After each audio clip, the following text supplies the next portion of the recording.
जय माता दी मित्रों, हमारे YouTube चैनल में आपका हार्दिक स्वागत है। मित्रों, आज मैं आपको माँ दुर्गा को प्रसन्न करने की कुछ चीज़ें ऐसी बताऊंगा, और अगर आप इन चीज़ों को फॉलो करते हो तो निश्चित रूप से माँ दुर्गा की कृपा भी आपको प्राप्त होगी, माँ दुर्गा के दर्शन भी आपको प्राप्त होंगे और माँ दुर्गा से आपको रिद्धियाँ और सिद्धियाँ भी प्राप्त होंगी।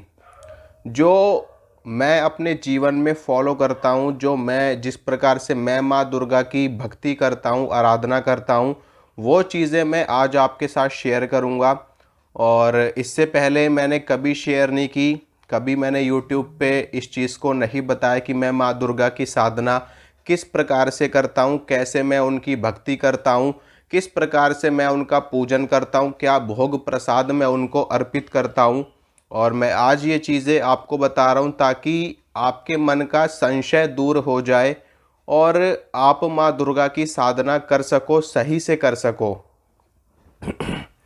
देखिए मित्रों, सबसे पहली चीज़ तो जो मैं करता हूँ, मैं माँ दुर्गा को देवी दुर्गा मान करके कभी भी साधना नहीं करता, कभी भी उनकी पूजा आराधना नहीं करता।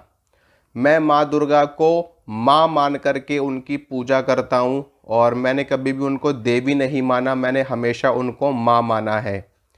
और माँ दुर्गा की साधना मैं तब से कर रहा हूँ जब मैं गुरु शब्द से मेरा कोई भी लेना देना नहीं था, मैं गुरु के बारे में जानता तक नहीं था कि गुरु की भी आवश्यकता पड़ती है साधना में।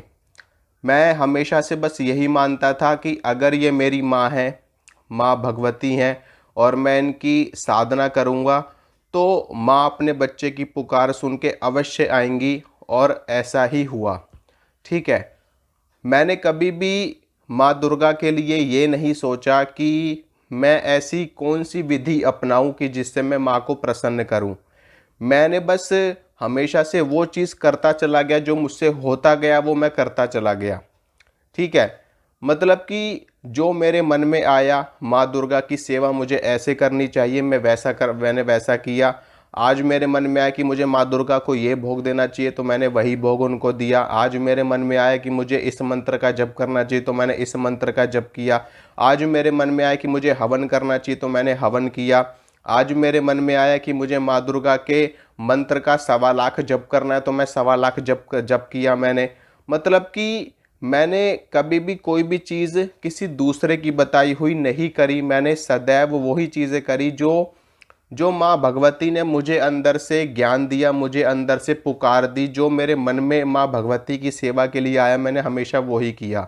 सबसे पहली चीज़ तो ये है कि अगर आप भी माँ दुर्गा को प्रसन्न करना चाहते हो और आप चाहते हो कि माँ दुर्गा आपके ऊपर कृपा करे, ठीक है, 100% गारंटी देता हूँ, अगर आपने ये चीज़ कर ली ना तो निश्चित रूप से माँ की कृपा आपके ऊपर हो जाएगी और माँ के दर्शन भी आपको प्राप्त हो जाएंगे।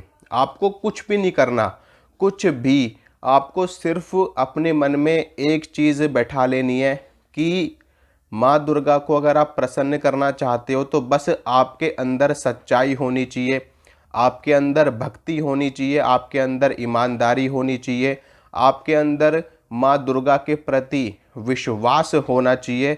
और वो विश्वास एक दृढ़ विश्वास होना चाहिए, ऐसा विश्वास नहीं कि जो 4 दिनों वाला हो सिर्फ। मैंने मेरे जीवन में कभी भी दुख तकलीफ आई है तो मैंने कभी भी उन दुख तकलीफ़ों के वक्त में मैंने कभी भी माँ भगवती को नहीं कोसा कि आपकी वजह से मुझे दुख तकलीफ आई है। मैंने हमेशा बस जो भी परिस्थिति रही है, चाहे बुरी परिस्थिति रही हो, चाहे अच्छी परिस्थिति रही हो, चाहे सामान्य परिस्थिति रही हो, मैंने हमेशा से बस यही कहा है माँ से कि माँ, आप जैसा रखोगी ना मुझे, मैं वैसा रहने को तैयार हूँ। आप मुझे झोपड़ी में रखोगी तो मैं झोपड़ी में रह लूँगा, आप मुझे महलों में रखोगी तो मैं महलों में रह लूँगा, आप मुझे धरती पे रखोगी तो मैं धरती पे रह लूँगा। मैंने कभी भी उनके ऊपर दोषारोपण नहीं किया, कभी भी उनको नहीं कोसा, कभी भी मैंने उनको ताना नहीं दिया कि मैं तो आपकी पूजा कर रहा हूँ उसके बावजूद भी मेरे साथ ऐसा क्यों हो रहा है। मैं हमेशा से बस यही कहता हूँ कि माँ, तू जाने तेरा काम जाने, जो तू करेगी अच्छा करेगी, अभी भी जो कर रही है अच्छा कर रही है और आगे भी जो करेगी तू अच्छा ही करेगी। बस बस मुझे इतना ही आशीर्वाद देना कि मैं हमेशा तेरी सेवा में लगा रहूं और हमेशा तेरी भक्ति में लगा रहूं, हमेशा तेरी सेवा में लगा रहूं। बस इतना ही चाहिए मुझे और कुछ नहीं चाहिए। बाकी अगर आप भी इस चीज़ को अपने अंदर धारण कर लेते हो ना, बस आपके अंदर एक सच्चाई होनी चाहिए, ठीक है। माँ के प्रति एक सच्चाई जब आपके अंदर आ जाएगी तो वहीं से माँ भगवती की कृपा ऐसी फूट पड़ेगी, ऐसी विस्फोटक एनर्जी का आपको आभास हो जाएगा कि जैसा पहले कभी नहीं हुआ होगा। बस 3-4 चीज़ें हमेशा याद रखना, वो मैं आपको बता देता हूँ फटाफट से। पहली चीज़, माँ के ऊपर पूरा विश्वास आपका होना चाहिए। आपकी श्रद्धा, आपका विश्वास, आपकी भक्ति, उसमें कमी कभी नहीं आनी चाहिए। बस उनके ऊपर अपना विश्वास आपको बना करके रखना है, बना करके रखना है और बना करके रखना है, चाहे आपके ऊपर लाख मुसीबतें क्यों ना आ जाएं। दूसरी चीज़, नियमित रूप से पूजन, नियमित रूप से पूजन ज़रूर आपको करना है, रोज करना है और नियमित रूप से करना है। चाहे भले से संडे हो, बारिश आए, आंधी आए, तूफान आए, आपको अपना नियम, अपना अपना जो नियमित पूजन आप कर रहे हो ना, वो आपको नहीं तोड़ना, ठीक है। तीसरी चीज़, जब माँ दुर्गा की आप सेवा कर रहे हो या फिर कोई अनुष्ठान कर रहे हो बीच में, जैसे कोई 1.25 लाख का अनुष्ठान कर रहे हो, 10 लाख का अनुष्ठान कर रहे हो, 20 लाख का अनुष्ठान कर रहे हो, या नवरात्रि चल रही हो माँ दुर्गा की, तो उस समय पर आपको ब्रह्मचर्य में ज़रूर रहना है, ठीक है। यह है तीसरी चीज़, ब्रह्मचर्य का पालन बहुत ज़रूरी है। ब्रह्मचर्य के पालन के बिना आप माँ भगवती का साक्षात्कार नहीं कर पाओगे। तीसरी चीज़ ये है। चौथी चीज़, माँ दुर्गा को भोग प्रसाद अवश्य आपको देना है बीच बीच में, ठीक है। जैसे कि आप माँ भगवती की सेवा कर रहे हो और उनकी साधना कर रहे हो, उनके मंत्र का जप कर रहे हो, तो बीच बीच में उनको भोग प्रसाद आपको अवश्य देना है। भोग प्रसाद आप अपनी श्रद्धा के अनुसार, अपने सामर्थ्य के अनुसार कुछ भी दे सकते हो। माता को आप पंचमेवे का भोग लगा सकते हो, माता को आप लौंग, इलायची और बताशे का भोग लगा सकते हो, माता को आप खीर का भोग लगा सकते हो, 5 प्रकार की मिठाई का भोग लगा सकते हो, 7 प्रकार की मिठाई का भोग लगा सकते हो, नहीं तो मिश्री के दाने लगा सकते हो, और जो भी आपकी इच्छा हो वो माँ भगवती को आप भोग प्रसाद में दे सकते हो, ठीक है। इसके अलावा पांचवी चीज़ ये है कि माँ भगवती इस ब्रह्मांड की स्त्री शक्ति हैं और स्त्रियों का मान सम्मान आपको अवश्य करना है, तभी आपके ऊपर माँ भगवती कृपा करेंगी। चाहे आपकी माँ हो, चाहे आपकी बहन हो, चाहे आपकी बेटी हो, चाहे आपकी पत्नी हो, सबका सम्मान आपको करना है। छठी चीज़, माँ भगवती की सेवा में कन्या पूजन का विशेष महत्व होता है, तो नवरात्रि काल में आपको कन्या पूजन अवश्य करना है, तभी माँ की कृपा आपके ऊपर होगी, और ऐसी होगी ना कि कभी आपने सोचा भी नहीं होगा। बस आपको मंत्र का जप कौन से मंत्र का जप करोगे? नवारण मंत्र का, ओम ऐं ह्रीं क्लीं चामुंडाय विच्चे, ठीक है। दुर्गा सप्तशती में आपको ये मंत्र लिखा हुआ मिल जाएगा, वहाँ से इस मंत्र को देखो और उच्चारण कैसे करोगे, उच्चारण देखो, मैं बताता हूँ।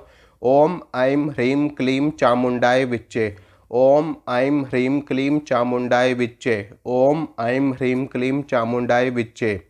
यानी कि कुछ लोग इसको ऐम यानी कि माँ का साउंड बोलते हैं, ठीक है। कुछ लोग एंग बोलते हैं यानी कि अंगा का साउंड लगाते हैं, तो दोनों ही सही है। आप कोई सी भी चीज़ कर सकते हो, दोनों तरीके से आप मंत्र को पढ़ सकते हो, एंग भी पढ़ सकते हो और ऐम भी पढ़ सकते हो, दोनों ही सही है अपने आप में, ठीक है। इस मंत्र का जप आपको करना है माँ दुर्गा की साधना में। रुद्राक्ष की माला पे इस मंत्र का जप किया जाता है, और इसके अलावा दुर्गा चालीसा का पाठ आपको करना है और नवारण मंत्र का जप करना है, रुद्राक्ष की माला पे जप करना है। दुर्गा चालीसा के साथ में बीच बीच में आपको दुर्गा सप्तशती का पाठ भी करना है, जैसे कि नवरात्रि में, जब नवरात्रि आएगी, चाहे प्रकट हो चाहे गुप्त हो, उसमें आपको दुर्गा सप्तशती का पूरा पाठ करना है, पूरे 13 के 13 अध्याय, ठीक है। कवच और गला कीलक के बाद में आप पाठ करिए, पाठ के बाद में तीनों रहस्य पढ़िए, क्षमा प्रार्थना करिए, तंत्रोक्त देवी सूक्त पढ़िए, दुर्गा चालीसा पढ़िए, विंध्येश्वरी चालीसा पढ़िए, काली चालीसा पढ़िए, यहाँ पे पूरा दुर्गा सप्तशती का पाठ पूरा हो जाएगा। इन चीज़ों को फॉलो करना है आपको नियमित रूप से, ठीक है। धीरे धीरे क्या होगा, आपकी कुंडलिनी शक्ति ऊपर उठनी शुरू हो जाएगी और एक समय ऐसा आएगा कि माँ भगवती का साक्षात्कार आपको हो जाएगा। सपने में तो आपको दर्शन होने शुरू हो जाएंगे 2-4 महीनों के बाद से ही, ठीक है, बस आप इन चीज़ों को करिए और विश्वास रखिए, अपना अपना विश्वास बना करके रखिए। बिल्कुल भी आपका विश्वास कम नहीं पड़ना चाहिए, बस इस चीज़ का आप ध्यान रखना। आशा करता हूँ जो मैंने बात आपको समझाई आपको समझ में आई होगी। इसी तरह की जानकारी मैं आपको लगातार देता रहूँगा। मिलूँगा आपसे अगली वीडियो में। जय माता रानी की।